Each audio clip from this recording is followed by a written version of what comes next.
Hey guys, welcome back to the channel. I hope you're well. Today I want to look at parts of the Omega Seamasters history that I believed are overlooked somewhat. I want to highlight some incredible events and people that are part of the Seamaster story. Those who built the foundation on which the modern Seamaster stands. This, however, is not an analysis of every reference from the years I look at. This is merely a spotlight on the events and the people that the Seamaster was a part of. As there are so many stories, I cannot cover them all, so please leave your Seamaster stories in the comments.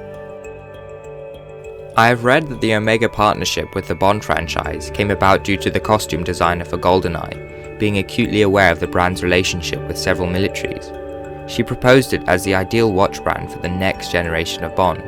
It was only fitting then that the next generation of Seamaster was introduced alongside the film, where it has been iterated upon with the Aquaterra and Planet Ocean joining later. I personally think that this choice was great, but has now completely overshadowed the very reasons it was chosen.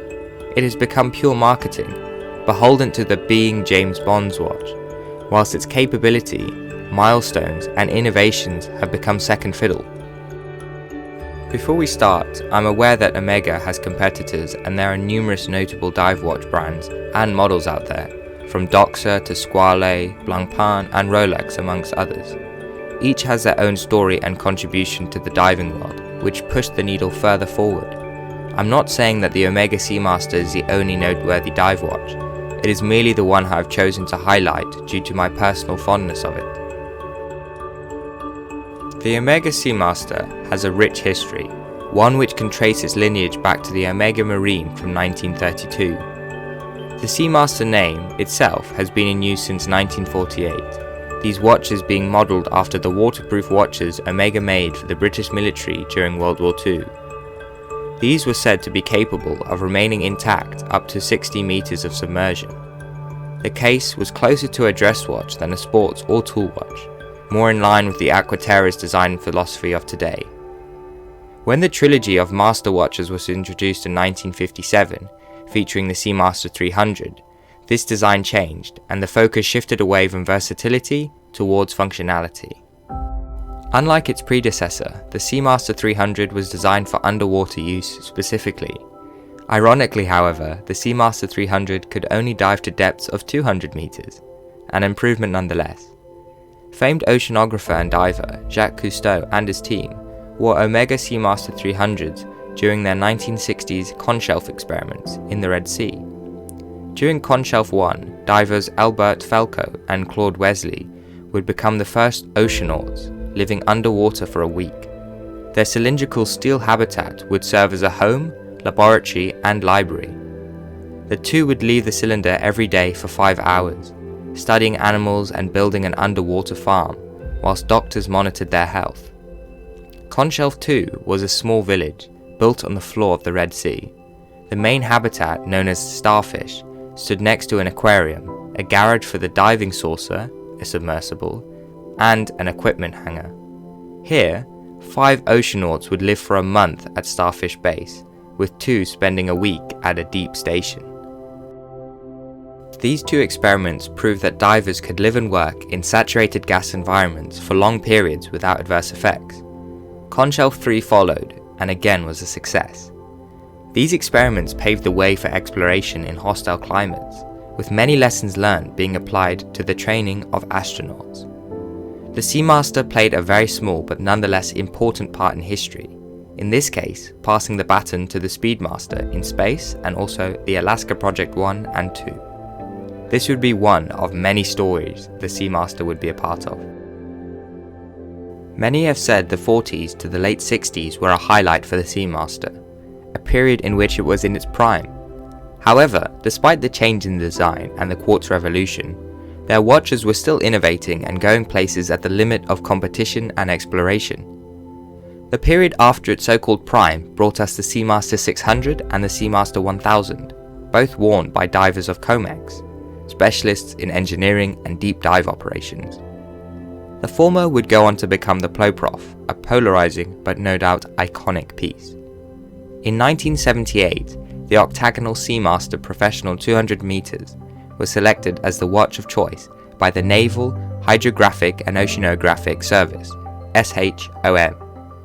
This French government agency was responsible for producing the official maps and charts for divers at sea. This work was meticulous yet demanding.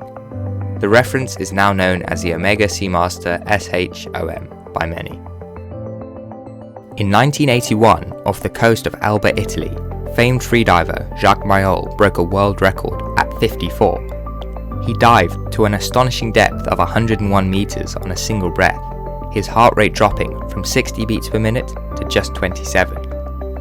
Returning 2 years later, he broke his previous record, reaching a depth of 105 meters.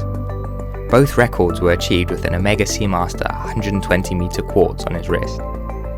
This would be a large contributor in Mayol's relationship with Omega later on. Many limited editions were produced as an acknowledgement of his illustrious career, an 8-time world champion and the first man to break the 100-meter barrier. The apnea, a medical term for suspension of breathing, is one of my personal favourites. Mayol would inspire Luc Besson, who would go on to create and direct the 1988 film The Big Blue.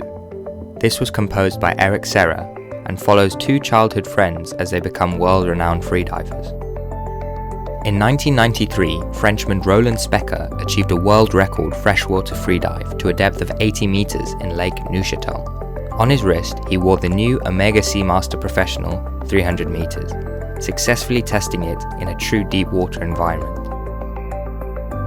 The Diver 300 meters became part of sailing history when it was worn by several sailors of Team New Zealand, who achieved an unforgettable victory at the America's Cup.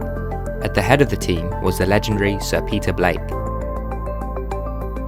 Further, in 1996, in Lake Theodule at the foot of the Matterhorn, the Seamaster 300 was successfully tested in freezing waters by the instructors from the Ice Rock Club of Zermatt at an altitude of 3,000 meters, proving its ability in the toughest conditions.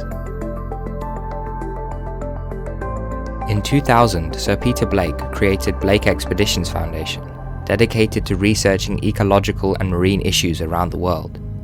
On board their boat, the Seamaster, the Blake Expeditions crew wore Diver 300 meter models for their important scientific work.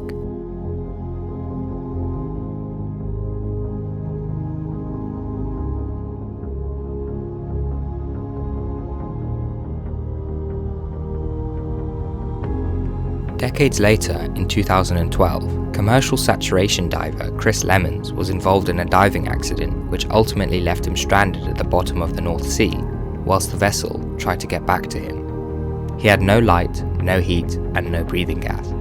The bellman at the time, a friend of Chris's, Duncan Alcock, wore a Seamaster 300. This again is a small detail, but meaningful to me, as he needed a reliable tool to keep track of how long Chris had been without oxygen.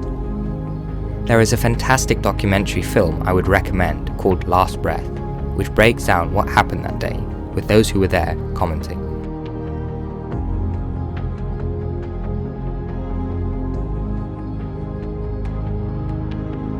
As I said at the beginning, there are too many stories to speak about them all. I have barely scratched the surface. I guess I want more people to know about the incredible, meaningful events that have occurred with Seamasters present. Thus, I will continue to learn about its past and also follow it on its new adventures. I think that this history that has and still is being made should be the Seamasters' legacy. Bond is great, but he is fictional. Ocean conservation, world records, and exploration are real. If I were to own a truly special, capable dive watch, an Omega Seamaster 300 would be my first choice. A collection which does not rest on its laurels, but one which continues to push the limit of what is possible, and one which I would be proud to own.